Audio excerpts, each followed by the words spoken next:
First of all, it's important to note that the investment styles differ per location. For example, we have fixed income in sovereign funds, but we also have equity investments. Active management versus quantitative management is also a difference there. Value versus growth. In each of these investment capabilities, we do integrate ESG in a different way. Let's, for instance, take an example for the Robeco fund, which is actively and fundamentally managed. The first step starts with SAM Research. SAM is a subsidiary of Robeco in Zurich. It sends out an annual questionnaire every year to over 2,000 companies. And these answers to these questions provide us with deep insight in which companies are best positioned for the sustainability challenges that they face.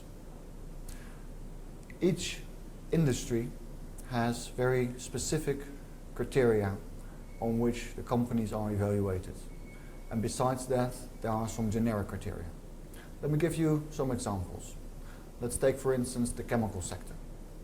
In the chemical sector, we see product stewardship, environmental policies, systems, and also reporting, but also the supply chain and the management of the supply chain is very important and specific for the chemical sector. And then, of course, there are the more generic criteria which apply to all industries. And examples there are risk and crisis management or innovation. This provides us at the end with a deep insight in companies and how well they are positioned in terms of sustainability. And that feeds into the investment process for the Robeco fund. And the Robeco fund deploys a three-stage process. The first step is initial screening, the second step is validating ideas, and the third step is in-depth fundamental research in which ESG is completely integrated. Already in the first step, in the initial screening, the scores for the companies from SAM are used. And then later in the process, in the second step, in validating these ideas, these scores are looked at, are also tested against other sources, and we look for more information to validate those ideas.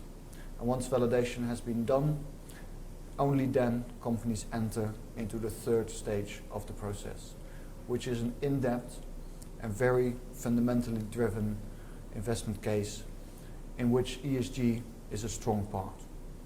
And let's also here take an example out of the chemical sector. In the chemical sector, we see, for instance, a company that is particularly strong in innovation. And innovation is one of the important aspects that we have defined for the chemical sector. And through certain enzymes, this particular company is enabling wood producers of softwood, to turn that softwood into wood with characteristics of hardwood. This is, of course, very beneficial in terms of sustainability, but also the chemical company that provides these enzymes is also making a stronger margin on these products, as well as its ability to increase its sales. And this is an example of how sustainability and finance go hand in hand. Another example for the same company is risk and crisis management. The company is particularly strong in this area, and also on other governance metrics the company scores quite well. And we have identified that may result in higher return on invested capital and lower weighted average cost of capital. And that combination also gives the company an advantage in terms of what the expected valuation for that company could be. So overall, in this particular company, both on the sustainability side as well as on the financial side, we see strong prospects for the company to do well and to face the global challenges that we all face, the sustainability challenges. And this company is well positioned and is part of the Robeco portfolio.